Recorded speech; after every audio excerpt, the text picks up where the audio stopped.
Hi, Tammy. Thanks heaps for joining me today. No worries, Shannon. So, how long ago did you do Creatrix? I completed my certificate in 2020, right before COVID hit. Ah, good timing, huh?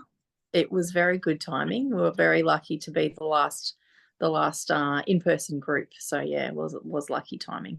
Excellent. And why did you even get interested in doing it in the first place? I have been searching for the core thing that's going to heal and release the deepest sort of trauma and wounds from women, um, for probably over 10 years, for a decade. I reckon I've been searching for it. It started off as I thought, oh, I'm going to be a naturopath. That's going to get to the core. And I started doing that. No, no, that's actually not it. And then I did Reiki, and all of these things that I've done were like stepping stones to eventually finding Creatrix, which when I first heard about it, I thought, and then it kept popping up. And I thought, there's something in this. I need to listen to the information properly, without any judgment, because at that point in time, I did have a lot of judgment because I hadn't cleared it.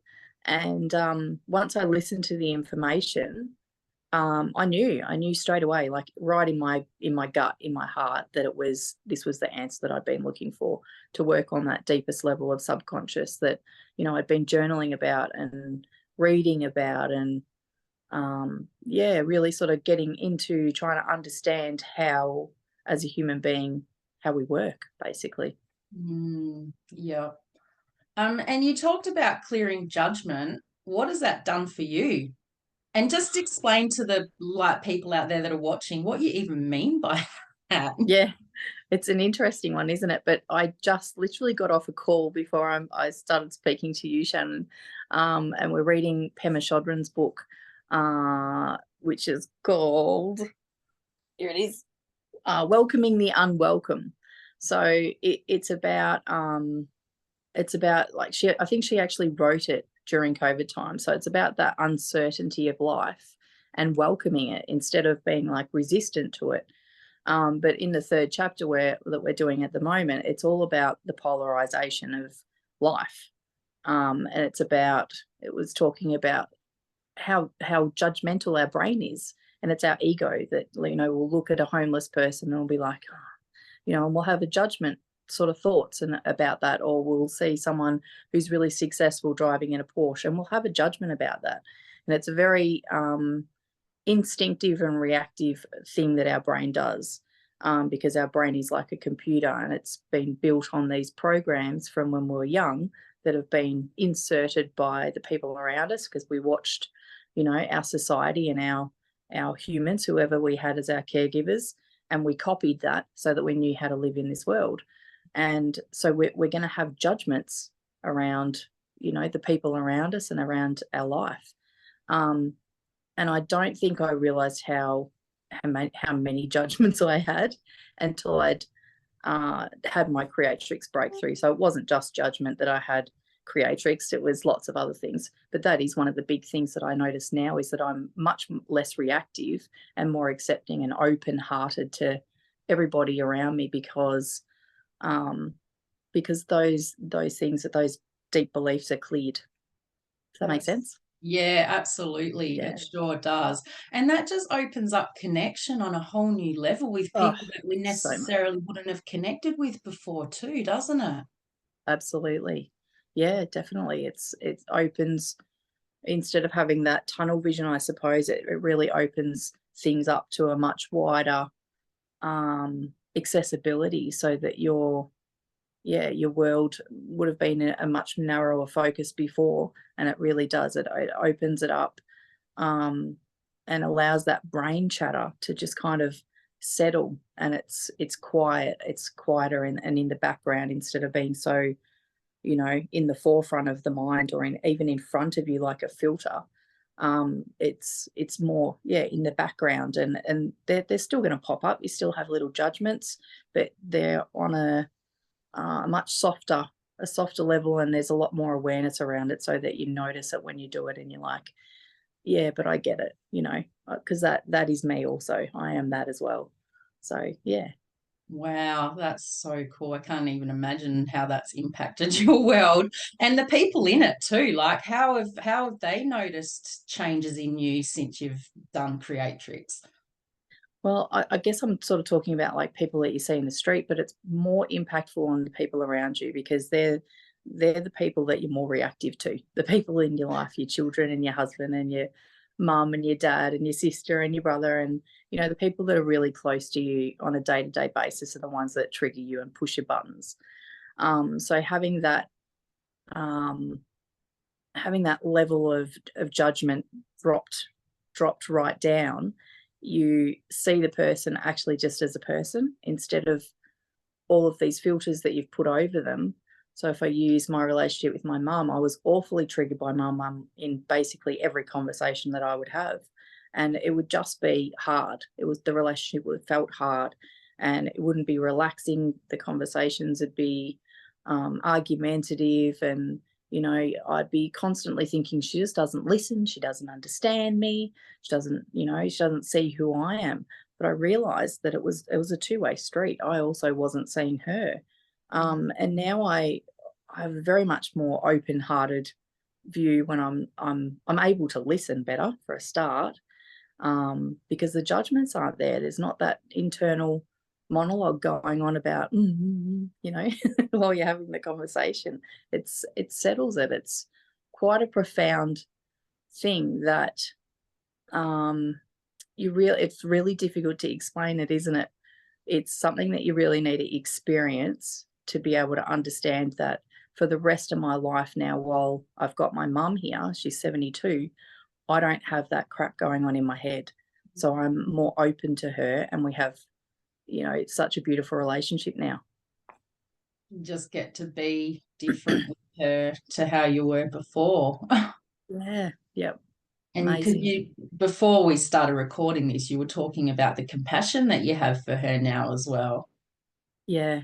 Yeah. Well, that just naturally comes through. You don't have to try and have compassion. Whereas before it felt like it was, you know, I'd be reading books like Pema Chodron books and things, and it's you're using willpower almost. You're using such energy to try and remind yourself when you jump into a judgment or, um, you know, you'd have a thought about someone that wasn't compassionate. You'd be like, oh, just doing it again, you know. Whereas when the beliefs, um, you know, are changed internally on at such a deep level, there's no trying anymore. It just happens naturally. You're just open-hearted. So the compassion just comes through naturally.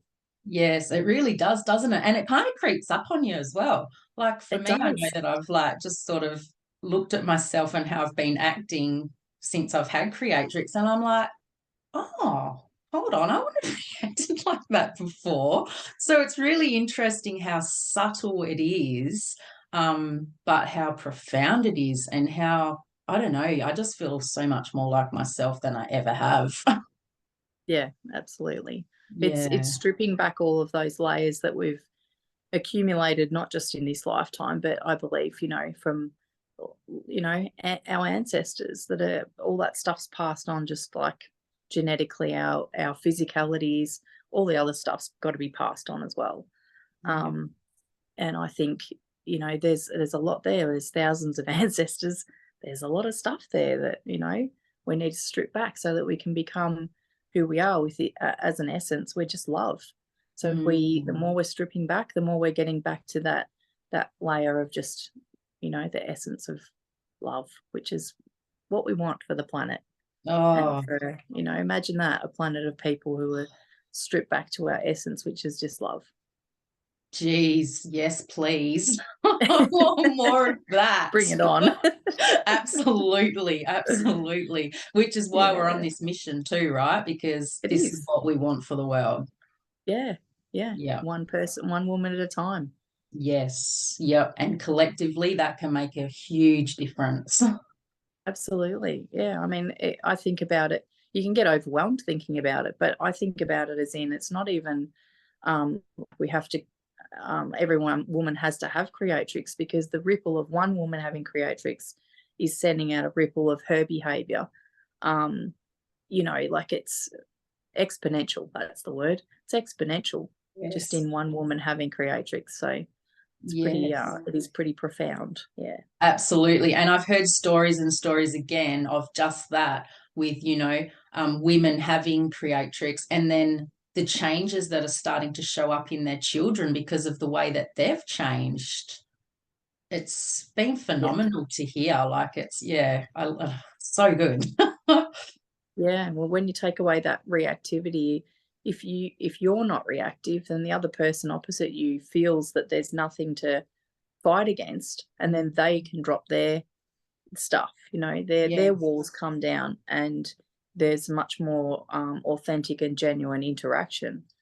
And it's you've created a safe space because you're vulnerable, and they're able to then, you know, show up. Absolutely. And I think we also forget how much influence and the impact that we as one person can actually have on many. Yeah. I think that's our biggest challenge as human beings, is we come into the world feeling so very flawed, and not powerful at all. And it's, the truth is the absolute opposite of that. And I think especially in Australia, we were talking about this before, that tall poppy syndrome of not being able to relate to people who are really successful. And part of that, if we're looking at it honestly, is jealousy. There's a huge judgment around it, that they've done something bad to become wealthy, or to have it all, and or that you can't have it all. There's so many beliefs around, you know, being successful and happy. You know, I know for a certain amount of time for me, I actually even felt guilty when I was happy before creatrix. You know, being around other people who weren't happy. You know, it's such a, we live in such a polarized, convoluted world. Really, it's quite complicated, but it can be really simple if we just, you know, if we all could strip it right back and become who we came here to be. It'd be such an incredible place. Yes, definitely. And I think, you know, we did talk about the Aussie battler thing before as well. And, you know, I think at the core, that is still playing out for so many of us. Absolutely, yeah. Yeah. Yeah. So, yeah, we're here to change that. One woman at a time. Yes, A million to definitely. go. Yeah. We're on this No journey. pressure. Because we're all in it together. Absolutely, absolutely. And it's so exciting. And just seeing more and more stories of women step out of this place is, it's so inspiring and empowering, because together we really can make a massive difference. Yeah, absolutely. And the world needs it. Women need it. I mean, men need it as well, but you can you can you can only focus on one thing sometimes.